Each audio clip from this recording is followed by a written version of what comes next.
Bora, Homer.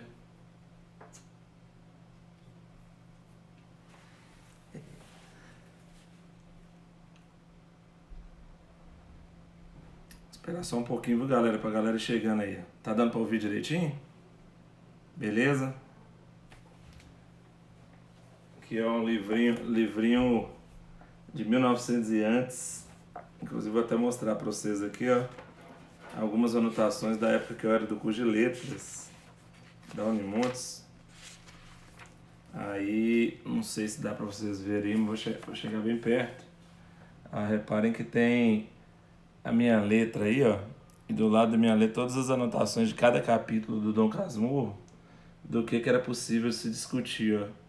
Questão religiosa, questão da mulher, a questão política do império, uma série de questões aí, ó, que foram importantes nesse livro que acabou marcando minha graduação de letras, né? E foi o segundo artigo que eu publiquei. O livro tá velho, né? Então vou ter alergia danada aqui, né? E aí tá aí o livro Dom Casmurro aí com um monte de anotação aí bacana aí, que foi um dos artigos que eu publiquei quando eu estava no segundo ano de História e quinto período de Letras. Eu vou até mostrar de novo aí, pra vocês verem as anotações todas no livro, de cada capítulo. O que eu poderia discutir, né? Que provavelmente seria um tema de redação, né? Só com Dom Casmurro. Aí desse livro aqui, o livro velho, que eu cheguei a espirrar aqui na biblioteca, nasceu esse artigo aqui, ó. Também vou chegar perto, até amanhã eu mando para vocês, ó. Esse artigo aqui eu estava no segundo período de História e quinto período de Letras. Aí é um artigo que eu tenho bem carinho por ele, que o professor Osmar Oliva, que até sabe muito sobre Dom Casmurro, fez um elogio quando eu era aluno, e aí ele falou que eu tinha habilidade e tal na época e tal para escrever, que eu lembro que eu discuti até sobre um personagem chamado Manduca. Aí eu acabei gostando de Machado de Assis, né, que vai ser a proposta da aula de hoje. E aqui, né, você tem aí o concurso da Unimontes que eu participei, né, tá aí sub-área e tal do concurso e tal. E aí eu acabei usando um conto do Machado de Assis, que é o conto de escola, né, que eu vou acabar lendo no final aqui pra gente discutir algumas coisas importantes aí sobre Machado de Assis, viu? Obrigado aí, galera, por tá junto aí, tamo junto. E a gente já vai começar aí a live, né? Tô só mostrando pra vocês aqui algumas coisas que pra mim foram bem importantes, beleza? Bem, bora começar? Eu não tenho muita paciência pra esperar, não, então bora começar, que eu acho que é bacana começar. Aqui, deixa eu só mostrar antes da gente começar, pra gente chegar, pra quem chegar nas 9, ficar tudo belezinha. Aqui eu preparei, né, nos meus mapas de conceitos bem legais aí. Eu mostrei para vocês o concurso da Unimontes e tal. Aqueles mapas de conceitos lindos, né, porque minha letra é bonita e dá para todo mundo entender. Estilo quadro é o que eu vou falar para vocês na live de hoje, tá vendo? Tudo muito bem organizadinho e a leitura bem fácil, ou seja, uma bomba, né? É isso aqui que eu vou falar para vocês na aula de hoje, beleza? Ou na live de hoje. Vamos começar, galera? Então vamos lá. Ó, na live de hoje, né, eu vou até pegar aqui para me orientar e para abanar também. Na live de hoje a gente vai falar sobre a questão de alguns problemas sociais e algumas coisas da identidade do Brasil, que eu estou chamando isso nos últimos dias aí de grandes temas, né? E eu acredito que o aluno, quando ele vai tentar se organizar para a própria redação, né, que nesse caso vai valer para literatura e para redação, o aluno ele deve ficar atento a grandes áreas, né? Então, identidade nacional e problemas sociais do Brasil é uma área grande que acaba abraçando questões, ora de ordem política, como corrupção, ora de ordem comportamental, como a discussão sobre a malandragem, sobre o jeitinho brasileiro, ora de ordem, às vezes, até religiosa, com alguns preconceitos religiosos e problemas que marcam a própria sociedade pela intolerância religiosa, ora questões associadas a própria crise que o Brasil vivenciava, o mal-estar, ora questões vivenciadas a própria depressão, né, que alguns personagens de Machado de Assis acabam sendo personagens com problemas psicológicos, ora questões do cotidiano, da brasilidade, né, da característica do brasileiro, da qual Machado de Assis pode ser muito importante. Então, acho que o primeiro ponto aí que a gente tem que pensar em relação a Machado de Assis e em relação à redação é a questão de pensar um tema macro, né, que eu vou chamar de tema A, identidade nacional e problemas sociais, e dentro desse tema A você criar compartimentos, né, política, dentro de política corrupção, segurança pública, problemas de desigualdade, preconceito racial, e você vai criando compartimentos. E mesmo criando compartimentos, a biografia do Machado de Assis, ou mesmo os seus vários livros, com certeza darão condição para você estudar várias questões diferentes. Então, na live de hoje, que a gente está começando aí, está chegando o horário agora das 9 horas, para quem chegou às 9 horas, todo mundo bem-vindo. Na live de hoje, a ideia é, para além de discutir sobre Machado de Assis, é tentar mostrar para os alunos como que eles devem ficar atentos a essas questões macro para a organização da redação e dentro dela criar subitens, que vocês provavelmente chamariam de temas, né?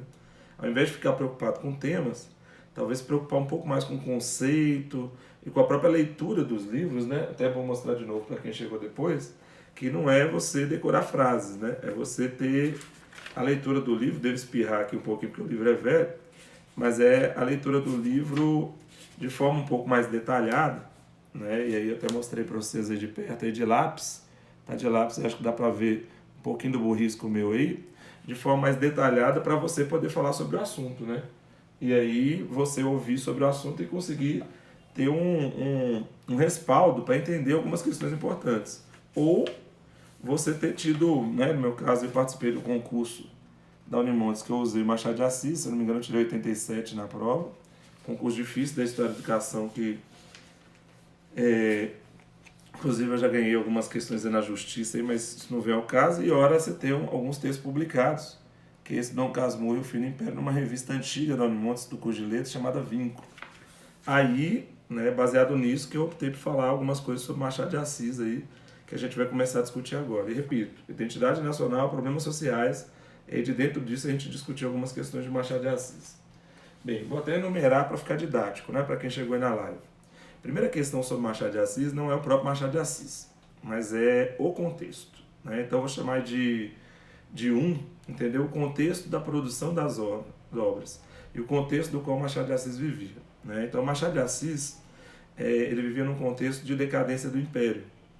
E naquele período de transição do Império para a República, né, que a Lília Moreira Schwartz e vários historiadores discutem bem, José Moreira de Carvalho e vários outros, naquele período de final do Império, final do século XIX, para a proclamação da República, era um período de desencanto, crise religiosa, né, problema religioso com a maçonaria e Dom Pedro II, Guerra do Paraguai, que a gente chama de questão militar, e os problemas vinculados à questão militar, e você tinha ainda problemas associados à abolição da escravatura, né, de uma abolição da escravatura em que o Brasil, que eu vou começar a chamar agora de Brasil legal, como por exemplo a Lei Áurea e com a própria proclamação da República, ele era muito diferente do Brasil real, né? E o Brasil real era um Brasil marcado por diversos problemas que às vezes eram ofuscados pela própria proclamação da República, pela própria ideia do positivismo, a ideia de ordem e progresso, acabavam ofuscando um Brasil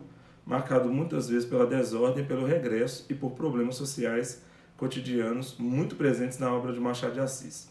Então, essa transição da decadência do Império para a proclamação da República talvez seja um dos motes de discussão para a redação dos mais interessantes que existe. Porque, como vocês sabem, teve a proclamação da República em 1889, que está comemorando o aniversário, deve estar presente na prova do Enem. E assim que teve a proclamação da República, teve a Constituição de 1891. E uma esperança muito grande, esperança que foi frustrada por várias questões, né? A igreja foi separada do Estado na Constituição de 1891, mas o Estado continuou com uma influência religiosa muito grande, e isso resultou em revoltas, como a do Arraial de Canudos, por exemplo. Você vai ter na lei uma ideia de liberdade, mas é uma ideia de liberdade que a capoeira, por exemplo, acaba sendo discriminada, as religiosidades africanas também são discriminadas, né, em detrimento da questão católica e do preconceito que persiste é uma proclamação da República que tem a Lei Áurea antecedendo um ano, mas que você tem também problemas com o negro, discriminação racial, que posteriormente até culminam com a revolta da Chibata. Então você tem um Brasil muito marcado por frustração, né? É um Rio de Janeiro que você vai ter a Belle Époque, você vai ter a construção da cidade maravilhosa, em contraste com problemas sociais graves, de segurança pública, de aumento de impostos, de processo de formação de cortiços e de posteriormente chamado de favelização. Então é nesse embate, né, entre o Brasil oficial e o Brasil real que o Machado de Assis, que fazia parte do Brasil oficial, ele trabalhava como funcionário público no Império, ele era membro do Instituto Histórico e Geográfico Brasileiro, ele era jornalista da época do século XIX. Então você tem o Machado de Assis aí que estava no Brasil oficial, mas que não podia, talvez através dos jornais, da própria imprensa ou dentro do seu trabalho, falar o que gostaria. E aí é exatamente esse Machado de Assis que vai acabar usando a literatura para, como diria o John Gladstone, né, especialista em Machado de Assis, mostrar como que o Brasil real é diferente do Brasil oficial. E repito, ele fazia parte do Brasil oficial, só que ele vai querer mostrar o que é chamado Brasil real através da literatura. Alessandro, então a ficção de Machado de Assis vai mostrar um Brasil real e mais real do que a Constituição de 1891, sem dúvida. Então a ficção de Machado de Assis vai mostrar um Brasil mais real do que a Lei Áurea de 1888, sem dúvida. Então você vai ter aí como ponto 1, né, uma questão contextual aí da própria vida de Machado de Assis, que é muito importante. E um Machado de Assis considerado como mulato, mas que conseguiu cargos oficiais, mas que teve contato com os problemas reais. E é os problemas reais que ele vai mostrar em diversas obras, ora contos, ora narrativa, sempre com aquela ideia do realismo, né? Que é de você mostrar pequenas coisas e através de pequenas coisas é que você mostra o Brasil grande e os problemas grandes do Brasil através de alguns detalhes e algumas pequenas coisas. Essa é a ideia da introdução da nossa aula. Brasil real, de um lado, e Machado de Assis fazendo parte desse Brasil real, funcionário público do Império, republicano, jornalista, Brasil real, né, e não oficial, né? Esse é oficial, que o Machado de Assis fazia parte, Brasil real, que é onde a ficção machadiana ela acaba apresentando um Brasil muito mais real do que o que era mostrado no oficial. Por isso que eu acho que as obras de Machado de Assis são muito importantes para pensar o Brasil e esse período também. Bem, Alice, entendi. O item 1 entendi a contextualização, Brasil oficial, Brasil real. Como que eu uso isso no meu texto? Eu faria de que maneira? Ao meu ver, só com Machado de Assis, só com isso que eu falei até agora, você utilizaria no seu texto, na minha concepção, se for o texto do Enem, no segundo parágrafo, você utilizaria a própria proclamação da República, aquela esperança que existia de um Brasil republicano, versus, se fosse tese e antítese, problemas sociais, como, por exemplo, o preconceito em relação à capoeira. Se o tema for sobre patrimônio histórico brasileiro, por exemplo. Seria um patrimônio material, hoje considerado como patrimônio material, mas que naquele tempo o preconceito com os negros era muito grande. Se for sobre criminalização da pobreza também, você usa a mesma lógica. E guarda o Machado de Assis para o terceiro parágrafo. No terceiro parágrafo você entra com o Machado de Assis e aí trabalha uma das obras do Machado de Assis, onde ele pode mostrar preconceitos contra pobres, se for criminalização da pobreza. Você pode trabalhar as próprias obras do Machado de Assis com patrimônios históricos brasileiros, neste caso patrimônio histórico material da literatura brasileira e mundial, e aí você consegue fazer segundo e terceiro parágrafo só usando o que eu falei até agora, que é o item 1. Né? E agora pretendo que a gente vá para um segundo momento da aula ali, do item 2. Né? O primeiro é essa questão do Brasil real versus o Brasil oficial, né? Machado de Assis mostrando real e não oficial.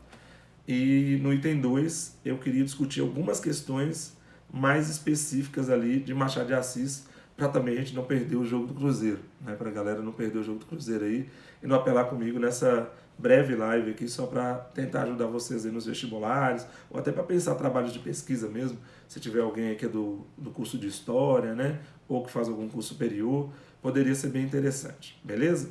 A gente vai para uma questão 2 aí, ainda dentro disso, né? Dessa ideia de que a literatura realista, que no meu ponto de vista ela é decisiva para o vestibular, né? Que é de mostrar pequenas coisas e particularidades para você mostrar grandes problemas da sociedade brasileira, né? Então, um dos primeiros pontos que eu queria discutir aí são as questões de ordem política, né? Vamos pensar aí, tem dois, política.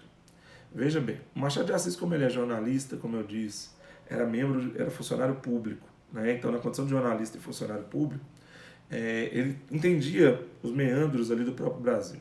E uma das discussões mais interessantes de Machado de Assis, sem dúvida, é sobre a corrupção. Só que, por vezes, em vez de trabalhar a corrupção em âmbito maior, mais macro, e a corrupção do próprio Estado, do qual ele fez parte na época do Império, ele mostrava a corrupção em pequenas coisas, né? A corrupção cotidiana. E como que essa corrupção cotidiana era muito presente nas obras de Machado de Assis, né? De você optar por dinheiro, você optar por trocas de favor e por favorecimentos pessoais. Vários dos seus personagens, como o personagem secundário do Dom Casmurro, José Dias, estimulavam essas questões vinculadas à corrupção cotidiana. E a própria Capitu, com estratégias de sedução, né, de conquista e de estabelecer poder, neste caso o poder feminino, com seus olhos de ressaca, ela mostrava como que as relações de poder, para além da corrupção, elas estão também fora do Estado, elas estão no cotidiano e em relacionamentos. E como que ela conseguia estar numa condição inferiorizada, né, dominada, na condição de mulher, o José Dias como agregado, também numa condição dominada, mas dominando, né, através de atributos, de artifícios, né, que aí entra numa outra questão para além da corrupção, que é do jeito brasileiro, né, da sedução, da astúcia, como características do jeito brasileiro, que ora são colocados como algo associado à corrupção e à simulação, ora são colocados como algo associados à expertise e à forma de mostrar que o projeto político do Império é fracassado e que a República também é fracassada, né? Segundo John Gladys, os personagens machadianos e a obra machadiana mostra o fracasso de um projeto político oligárquico em função de grupos inferiorizados, um agregado, uma mulher, né? Eles conseguem mostrar, né, ali nas suas questões psicológicas e cotidianas algo muito maior, que é um projeto político oligárquico naquele tempo falido e infelizmente atualmente parece tentando retomar, né, o seu processo aí de fortalecimento. Espero que ele entre em falência também de novo, porque ele é muito marcado pela hipocrisia, né, que é outra coisa também que marca alguns dos personagens machadianos e a própria obra machadiana. Então, se for uma discussão política, assim, eu não vejo muitas pessoas melhores do que Machado de Assis, não. E aí você pode usar o Machado de Assis com uma facilidade muito grande e como um exemplo muito importante para você discutir esses problemas sociais do Brasil e essa identidade do brasileiro, né? Que é uma identidade do simulacro, é uma identidade da hipocrisia, em detrimento do 7 de setembro, das comemorações, do nacionalismo. Né? No cotidiano, o brasileiro mostra mais quem ele é do que o Brasil oficial. Essa é a tônica do Machado de Assis e essa é uma discussão muito importante, do qual o Machado de Assis é forte, e o período que ele vive também, de transição do Império para a República, também é um período muito forte. Então, acho que o aluno pode usar Machado de Assis facilmente para praticamente todos os temas que envolvem política, patrimônio, corrupção, malandragem, esperteza, lutas de grupos inferiorizados contra grupos socialmente construídos como superiores. O Machado de Assis tem essa condição, lutas por a questão de própria igualdade de gênero na política. Né? O Machado de Assis pode ser muito útil. Personagens como a Capitu, por exemplo, e o José Dias podem ser extremamente úteis para você trabalhar essa questão só considerando a obra Dom Casmurro. Alessandro, eu não gosto muito da Dom Casmurro, eu gosto mais daquela que o HG6 homenageia, né? Do Brás Cubas. Se for o Brás Cubas, melhor ainda, né? Porque o Brás Cubas vai sempre mostrar os problemas, né, de alguém que já é morto, um defunto autor, mostrando os problemas da sociedade brasileira, né? E como o Brasil é corrupto, né? E como parece que o Brasil, em franco processo de proclamação da República, que é a época das produções das obras, ele é morto, né? Ele é morto, mas ele consegue ter memórias, né, importantes para ver esses problemas da corrupção. E o próprio nome Brás, né, também muito útil para se utilizar na redação, né, que é Brás de Brasil, e parece que é um Brasil morto, e ao mesmo tempo que tem as suas memórias e que percebe seus problemas, parece que só depois de morto. Né? Então parece que o brasileiro tem que morrer para conseguir entender os problemas da sociedade. Né? A cachorrada latiu, mas está tudo de boa. Outra questão importante aí, a questão religiosa, que inclusive até é o que me chamava mais atenção nas obras do Machado de Assis, né? Nós sabemos que o Brasil tem uma diversidade religiosa muito grande, né, e que ele tem um catolicismo tradicional e discussões da família tradicional muito grande. O Bentinho, nesse caso, né, do ponto de vista da religiosidade, ele é alguém que não vai por vocação, né, para o seminário. Ele vai por tradição e por ações, né, conservadoras de famílias conservadoras que querem levá-lo para o seminário em detrimento dos seus interesses individuais. Veja que, como para você citar um outro autor, um outro teórico, isso seria muito difícil. Com Machado de Assis e com o personagem Bentinho, isso se torna muito mais fácil, porque o Bentinho é esse, né, que tenta ir para o seminário, e apesar de tentar ir para o seminário, o Bentinho acaba indo contra a sua vocação e mais por tradição e por empenho, né, da sua família de colocá-lo no seminário. E aí a tendência é que a pessoa se torne alguém frustrado. Alessandro, mas então o tema é depressão, né? E esses conservadorismo, essas tradições conservadoras do catolicismo oficial podem fazer com que alguém entre em depressão quando entra em choque com seus interesses de liberdade particular? Pode. Os problemas psicológicos do Bentinho eles são claríssimos, né? Claríssimos no percurso da obra.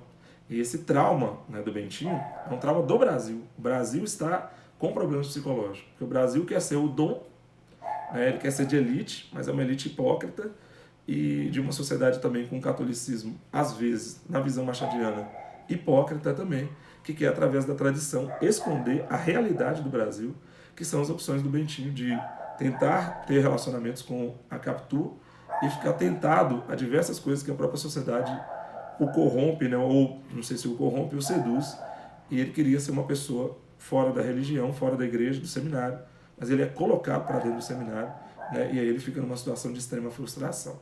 Então, religiosidade também é bem possível do aluno utilizar numa redação associada ao próprio Machado de Assis. Então, primeiro ponto, política. Segundo ponto, aí para quem está acompanhando, a questão da religiosidade, que chegou agora, é sempre aquela questão do Brasil real, que é o que o Machado de Assis mostra, versus o Brasil oficial.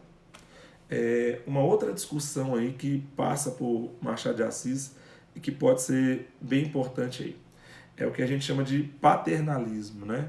É o sistema do paternalismo, que é aquela característica paternal da própria política brasileira, que ela é muito desafiada por Machado de Assis, né? Aquele caráter paternalista do favor, do favorecimento, de origens coronelísticas, né? De você ter sistemas de apadrinhamento, sistema entre as elites brasileiras, que sempre eram elites que acho que gostariam de se imaginar como uma sociedade de corte, e são elites geralmente hipócritas que são questionadas pelos personagens machadianos, onde, mais uma vez, aparece a Capitu colocando esse paternalismo e até mesmo o patriarcalismo, né, marcado por uma sociedade machista sob interrogação, com seus olhos de ressaca. Então, numa redação, Alessandro, eu poderia associar a questão do coronelismo, né, dessas trocas de favores, esses favorecimentos, esses pequenos favorecimentos cotidianos, como símbolo do próprio coronelismo e da troca de favores, sem dúvida. E aí você usava o coronelismo, que é um fenômeno, inclusive, do próprio século XIX, vivido pelo Machado de Assis, e como o Machado de Assis coloca e mostra que esses favorecimentos não são só colocados por coronéis. Esses favorecimentos são colocados também no cotidiano, no dia a dia da sociedade. É uma sociedade onde todos querem se favorecer. E vocês mesmos devem estar imaginando aí o seu amigo e tal, que quer pequenos favorecimentos, quer entrar na faculdade com esquemas de corrupção. Esse paternalismo é terrível, né? Uma sociedade que tem aquelas elites, com aquelas famílias, e fica difícil de você entrar nos meios sociais. Isso é muito presente no Machado de Assis. E às vezes muito difícil de você conseguir discutir assim, de forma consistente, de forma forte, né? Então talvez nesse caso a ficção parece mais com a história do que a história, do que a própria história mesmo, que era dita como oficial. Esse é um ponto também que pode ser destacado na obra machadiana. Um quarto ponto interessante é a questão do que eu até coloquei para vocês do concurso, foi até minha prova do concurso, eu vou até ler alguns trechos aqui, que é um conto interessante, né? Em vez de usar a narrativa do Dom Casmurro e a narrativa do Memórias Póstumas de Brás Cubas, o aluno pode optar por contos, né? Como aqui o próprio conto de escola, não sei se dá para ver porque é sempre bem ruim, mas o próprio conto de escola aqui do Machado de Assis, ele pode ser interessantíssimo. E o livro de contos também. Por quê? Porque cada conto vai versar sobre uma questão diferente, sobre um problema diferente. Então, se você pega os livros de contos do Machado de Assis, em vez das narrativas, cada um daqueles contos vai discutir um determinado assunto.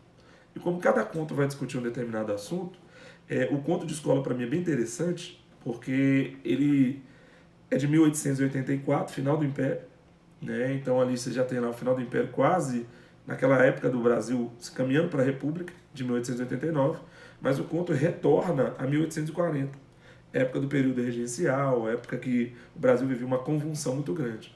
E conta a história de um aluno narrador, em que esse aluno narrador ele era muito inteligente, mas ele tem um professor, um mestre, meio estilo The Wall, do Pink Floyd, né? Um mestre autoritário, né? Um mestre que dificilmente estaria com boné com essa escrita, né? Não sei se dá para vocês verem aí, mas acho que dificilmente o professor ia estar com esse boné, né? Do Fuck You. Obrigado, Gui. Boné bacana aí, que inclusive tá rolando no sorteio aí. É aquele mestre autoritário, rígido, né? Aquela escola tradicional, e que seria de 1840 na ficção, né? Que o mestre é chamado Policarpo. Isso é bem interessante, né? O mestre rígido, autoritário do conto de Machado de Assis é chamado Policarpo. E você já deve ter visto um livro aí de outro cara também bem bacana, que depois eu posso até fazer uma live sobre ele, porque a galera gostou das aulas, que é o Lima Barreto, né? Que tem o livro Triste Fim de Policarpo Quaresma, né? E o nome do mestre é Policarpo. Ele é autoritário. E aí o aluno narrador se depara com outro personagem, que é o Raimundo, né, que é o filho do mestre, que tem dificuldade de aprendizagem. Então o mestre é autoritário, quer que as pessoas aprendam a amar, né, que as pessoas aprendam de uma maneira que não seja mais agradável, aquela coisa estilo clipe do The Wall. E esse mestre autoritário, ele chamado Policarpo, repito que esse nome é importante, que dá para usar no segundo parágrafo, o mestre Policarpo, autoritário, repressivo, que usa palmatório, e usar um outro parágrafo, o Policarpo Quaresma, do Lima Barreto, que é inspirado, ao meu ver, mas aí vocês não colocam isso na redação, não, porque isso é uma tese que eu defendo, para mim é inspirado no conto de escola, mas eu ainda não tive condição, tempo de escrever sobre isso. E ele tem um filho chamado Raimundo, que o filho Raimundo não aprende, né? Não sei nem se o Chico Anísio chegou a ler esse conto de escola e colocou Raimundo Nonato, né? Mas o filho não consegue aprender. E esse filho tem dinheiro. Ele paga para o aluno, que é o narrador, para o aluno narrador fazer a tarefa para ele.